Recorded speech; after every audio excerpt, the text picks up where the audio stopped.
열왕기상 9장입니다.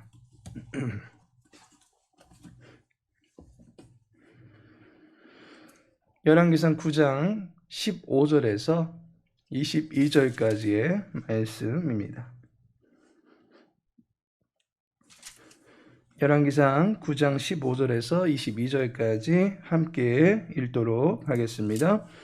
솔로몬 왕이 역군을 일으킨 까닭은 이러하니 여호와의 성전과 자기 왕궁과 밀로와 예루살렘 성과 하솔과 무깃도와 게셀을 건축하려 하였습니다. 전에 애굽 왕 바로가 올라와서 게셀을 탈취하여 불사르고 그 성읍에 사는 가나안 사람을 죽이고 그 성읍을 자기 딸 솔로몬의 아내에게 예물로 주었더니 솔로몬이 게셀과 아래 베토론을 건축하고 또 바알락과 그 땅에 들어있는 다드몰과 자기에게 있는 모든 국고성과 병거성들과 마병의 성들을 건축하고 솔로몬이 또 예루살렘과 레바논과 그가 다스리는 온 땅에 건축하고자 하던 것을 다 건축하였는데 이스라엘 자손이 아닌 아모리 사람과 헷 사람과 브리스 사람과 히윗 사람과 여부수 사람 중 남아있는 모든 사람 곧 이스라엘 자손이 다 멸하지 못하므로 그 땅에 남아있는 그들의 자손들을 솔로몬이 노예로 역군을 삼아 오늘까지 이르렀으되 다만 이스라엘 자손은 솔로몬이 노예를 삼지 아니하였으니 그들은 군사와 그 신하와 고관과 대장이며 병거와 마병의 지휘관이 됨이었더라. 아멘. 오늘 본문의 말씀 통해서 역군을 일으킨 까닭이란 제목으로 함께 말씀 나누고자 합니다. 본문은 크게 두 개의 문단으로 나눠볼 수가 있습니다. 첫 번째가 15절부터 18절까지입니다. 여기에는 솔로몬의 계획이 나옵니다. 어떤 계획입니까? 15절 마지막 부분을 보니까 건축하려 하였습니다 라고 말씀하고 있습니다. 솔로몬은 이스라엘 내에 대대적인 건축 사업을 진행하고자 합니다. 이미 여호와의 성전과 왕궁을 건축하였습니다. 그리고 연이어서 밀로와 예루살렘 성과 하솔과 게셀을 건축하려 한다라는 계획이 세워졌다라고 하는 것을 소개하고 있습니다. 두 번째 문단은 19절부터 22절까지입니다. 여기서는 솔로몬의 계획이 성취되어졌다라고 하는 것을 말해줍니다. 19절 마지막 부분을 보니 온 땅에 건축하고자 하던 것을 다 건축하였는데 라고 말씀하고 있습니다. 이처럼 본문은 솔로몬이 건축을 하려고 계획했다라고 하는 내용과 결국에는 건축을 하게 되었다라는 결과로 나뉘어지는 것을 보게 됩니다. 솔로몬의 건축 계획의 전 과정이 오늘 우리가 읽은 문단 안에 짤막하게 요약하여 나타나 있습니다. 원하던 일이 제대로 성취가 되었다면 그것은 성공적인 것이다 라고 평가할 수 있을 것입니다.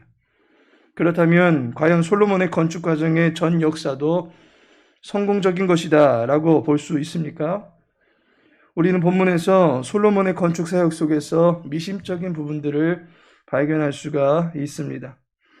지난 본문에서도 살펴보았지만 신앙의 길에서 한순간에 멀리 날아가 버리는 것이 아닙니다. 조금씩 신앙의 길에서 멀어지게 되는 일들이 하나 둘 개입됨으로써 결국은 신앙의 길에서 너무 멀리 어긋나 버릴 수 있다라고 하는 것을 우리는 경계해야 된다라고 하는 사실을 깨달았습니다. 솔로몬의 건축 계획이 완성이 되어가는 과정을 보면서 표면적으로는 성공적인 것이다 라고 보여질지라도 그 안에는 솔로몬 왕국의 신앙적 위기감을 초래할 수 있는 악한 요소들이 조금씩 스며들고 있다라고 하는 것을 감지하게 됩니다. 그 첫 번째가 애굽이 개입이 되고 있습니다. 16절에 보니 전에 애굽 왕 바로가 올라와서 게셀을 탈취하여 불사르고 그 성읍에 사는 가나안 사람을 죽이고 그 성읍을 자기 딸 솔로몬의 아내에게 예물로 주었더니 라고 말씀합니다. 여기서 가나안을 정복하고 있는 것이 애굽이 되었다라고 말씀하고 있습니다. 가나안을 정복하는 일은 일반 전쟁과 같이 땅 따먹기식의 전쟁이 아닙니다. 가나안 정복은 하나님께서 그 땅의 민족을 향한 심판의 일환으로서 이스라엘을 통해서 이루시고자 한 거룩한 전쟁이었습니다. 전쟁을 통해서 그 땅을 심판하고자 하신 여호와의 계획하심이었습니다. 그 일을 이루기 위한 도구로 이스라엘을 불러서 세우신 것입니다. 그런데 이스라엘의 과제를 애굽이 행할 때에는 그것은 거룩한 전쟁이 아니라 그저 피해 전쟁이고 정복 전쟁이 되는 것입니다. 이때의 전쟁은 불의와 의의 대결이 아니라 어디까지나 힘의 대결이 되는 것입니다. 그렇다면 애굽은 게셀에 대한 자신들의 힘을 과시하게 된 것입니다. 그리고 그 게셀을 이스라엘 땅에 시집 보내는 애굽의 공주의 혼수로 보내주었던 것입니다. 결국 애굽은 이스라엘 내에 어느 정도 힘을 미칠 수 있는 입장이 된 것입니다. 애굽으로부터 시집 온 애굽의 공주에 대한 혼수를 가나안 땅으로 받은 이스라엘은 그에 상응하는 대우를 애굽의 공주에게 베풀어야 하는 무언의 압박을 받게 된 것입니다. 그리고 그것은 결국 애굽 공주를 위한 별궁을 건축해야 하는 식으로 진행이 되었던 것입니다. 이와 같이 이스라엘 내 애굽의 힘이 미치게 됨으로써 애굽의 문호가 개방되고 애굽의 생활 방식이 유입되는 문을 열어두게 되었다라고 하는 것을 감지하게 됩니다. 두 번째로는 말이 개입이 됩니다. 19절에 보니까 자기에게 있는 모든 국고성과 병거성들과 마병의 성들을 건축하고 라고 말씀하고 있습니다. 여기서 말하는 국고성이라고 하는 것은 기근에 대비해서 곡식을 어느 정도 저장해 둘 수 있는 창고를 말합니다. 솔로몬의 기도가 나타나는 열왕기상 8장 35절에 보면 그들이 주께 범죄함으로 말미암아 하늘이 닫히고 비가 없어서라고 말씀하고 있습니다. 기근의 한 원인으로서 주께 범죄함이라고 말하고 있습니다. 또한 열왕기상 8장 37절에 보면 만일 이 땅에 기근이나 전염병이 있거나 곡식이 시들거나 깐부기가 나거나 라고 말씀하고 있습니다. 이 땅에 임할 기근을 대비해서 솔로몬이 기도하는데 기근의 원인을 무엇으로 두고 있습니까? 이어지는 38절에 보면 다 각각 자기의 마음에 재앙을 깨닫고 라고 말씀합니다. 이와 같이 기근을 해결하는 방식으로는 죄를 깨닫고 기도하는 것으로 두고 있었습니다. 그런데 국고성을 둠으로써 무엇을 하는 것입니까? 인위적으로 기근에 대비하고자 하는 것입니다. 기도로서 기근의 위기를 극복하기보다는 국고성을 둠으로써 어느 정도 기근을 대처해 보고자 하는 불신의 저장소가 생겨나게 된 것입니다. 또 한 가지 병거성과 마병은 무엇입니까? 이것은 여호와 하나님께서 이스라엘의 왕정에 경계시킨 것 중에 한 가지인 말을 많이 두겠다라고 하는 건축물입니다. 이와 같이 솔로몬의 건축 사업에는 여호와 하나님을 향한 적극적인 신뢰가 아닌 위기가 닥칠 때에 다른 것으로 대체해 보려고 하는 건축물들이 만들어지고 있다라고 하는 것을 감지하게 됩니다. 마지막으로 억압이 개입됩니다. 솔로몬이 죽게 되었을 때에 그의 아들 르호보암이 왕위를 차지합니다. 그때 르호보암에게 찾아왔던 백성들이 솔로몬은 정갈과 채찍으로 자신들을 다스렸다라고 하는 장면이 나옵니다. 이때 정갈과 채찍이라는 것이 너무 무거운 멍에를 우리에게 짊어지게 했다라고 하는 그런 말씀입니다. 그 원인 중에 하나가 바로 끊임없이 펼쳐진 건축 사업 때문입니다. 수많은 백성들이 고단한 노역에 매일같이 동원되었다라고 하는 사실입니다.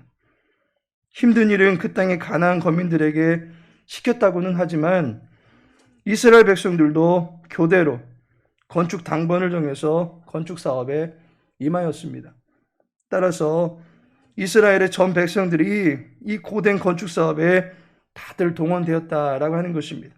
결국 어떤 일까지 벌어집니까? 열왕기상 12장 18절에 보면 역군의 감독 아도람을 보냈더니 온 이스라엘이 그를 돌로 쳐 죽인지라 라고 말씀하고 있습니다. 건축에 대한 반감으로 건축의 감독자를 죽이게 되는 것까지 보게 됩니다. 그만큼 건축사에게 과도한 노동력의 투입이 많은 사람들의 마음에 억압의식을 심겨주는 단초를 제공해주고 있다라고 하는 것을 감지하게 됩니다. 하나님께서 사랑하시는 성도 여러분, 아무리 계획한 일이 착착 진행되어 간다 할지라도 그 일은 형통을 가장한 고통을 낳고 있는 과정이 될 수도 있습니다. 여호와의 말씀에 순종하며 살아가는 민족으로 서기보다는 제국의 힘과 도움에 의지하고 있습니다. 말을 많이 두고 저장소를 많이 둠으로써 여호와를 의지하는 겸손함에서 조금씩 멀어져 가고 있는 솔로몬 왕국의 모습을 보게 됩니다. 초지일관하는 것이 중요합니다. 처음 사랑을 버리지 않는 것이 중요합니다.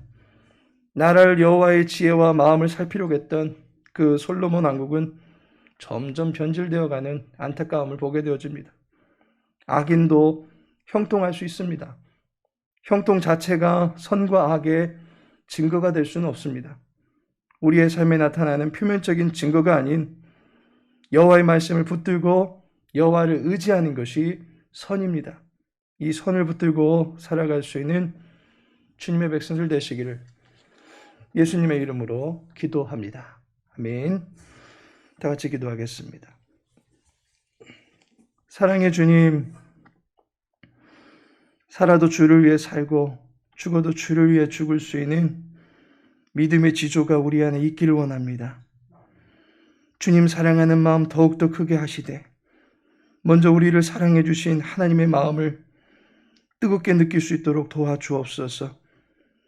하나님이 아닌 다른 것에 기대어 마음에 힘을 얻거나 삶의 돌파구를 열어가리라는 잘못된 믿음을 버리게 하시고 오직 주님만 우리의 발을 사슴과 같이 뛰게 하실 수 있는 분이심을 믿고 주님만 찬양하고 주님께만 감사할 수 있는 주님의 백성들이 될 수 있도록 붙잡아 주옵소서. 우리의 다음 세대가 건강한 믿음을 갖출 수 있도록 도와주시고 교회 모든 권속들이 건강한 육체와 심령의 상태가 될 수 있도록 건강의 복을 더하여 주옵소서. 오늘 저녁에 있어질 3인 예배를 통해서 우리 가운데 함께 하실 주님을 기대하오며 예수님의 이름으로 기도합니다.